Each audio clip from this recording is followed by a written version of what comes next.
The night before the biggest battle of his life, Alexander the Great went to sleep. His general stood outside his tent, staring at 200,000 soldiers forming on the horizon. Parmenion, his most trusted commander, came to wake him. Alexander opened one eye, told him the battle was already won, and went back to sleep. That is either the most arrogant thing a military commander has ever done, or it is the coldest calculation in the history of warfare. By sunset the next day, the Persian Empire was gone. Darius III had done everything right.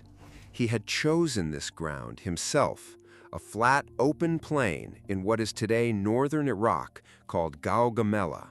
He had leveled the earth with his own hands so his scythed chariots could move freely, blades mounted on wheels designed to ride through infantry and cut men in half at the knee. His army, 200,000 soldiers minimum, warriors from every corner of the empire, Bactrians, Scythians, Indians with war elephants, the most powerful military machine on earth. In Alexander had 47,000. Darius had one plan. On flat, open ground with no mountains, no passes, no terrain for Alexander to exploit, pure numbers would decide everything. The math was absolute. He had no idea he was building his own trap. 2 years earlier, at Issus, Alexander had already beaten him once, already forced him to flee, already captured his wife, his daughters, his mother. Darius had gone home, rebuilt, recruited, and returned with 3 times the army. He was not going to run again. But here is what Darius never understood about Alexander. Alexander did not think in numbers. He thought in gaps. Every army, no matter how large, has a moment of weakness, a seam, a thin place in the line where the formation stretches too far and the structure breaks. Most generals never see it. The battlefield is too loud, too fast, too chaotic. Alexander always saw it. And standing outside his tent the night before Gaugamela, he had already found it. When the battle began, Alexander did something that looked like a mistake. He started moving his cavalry sideways, not charging, not attacking, just drifting slowly to the right across the face of the Persian line. Darius watched from the center and understood the problem immediately. Alexander was drifting off the leveled ground, away from the flat plain Darius had spent weeks preparing. If Alexander moved far enough right, the scythed chariots became useless. The entire battlefield preparation meant nothing. So Darius stretched his left wing to follow him. That was the last decision he ever made as emperor. As the Persian left wing stretched to match Alexander's, a gap opened in the Persian center. Not a large gap, a thin tear in a line of 200,000 men, visible for only seconds before commanders would notice and close it.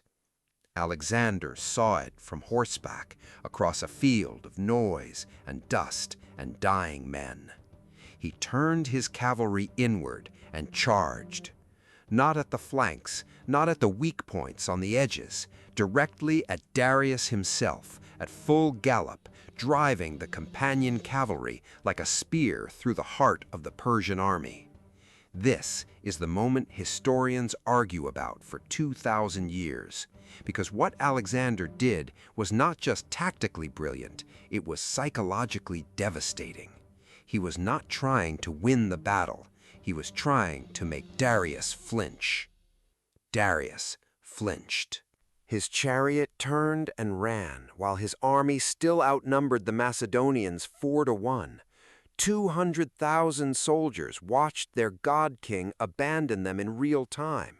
The formation that had held began collapsing from the inside out.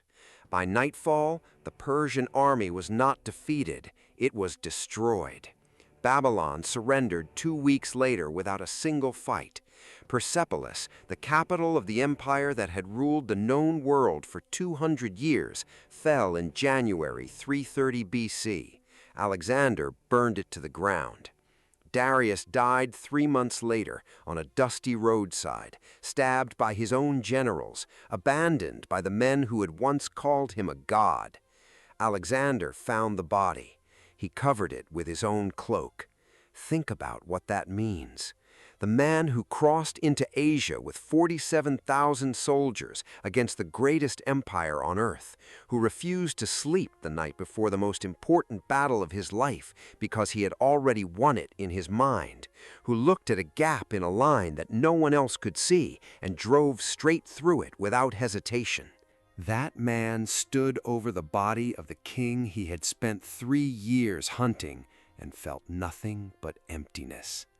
Not because he was sad, because the greatest opponent he would ever face was simply gone. The Persian Empire, 200 years of power, 100 conquered nations, rivers drunk dry by marching armies, ended in one afternoon on a flat plain in Iraq because one 25-year-old saw a gap that lasted 3 seconds and had the cold nerve to take it. That is Gaugamela.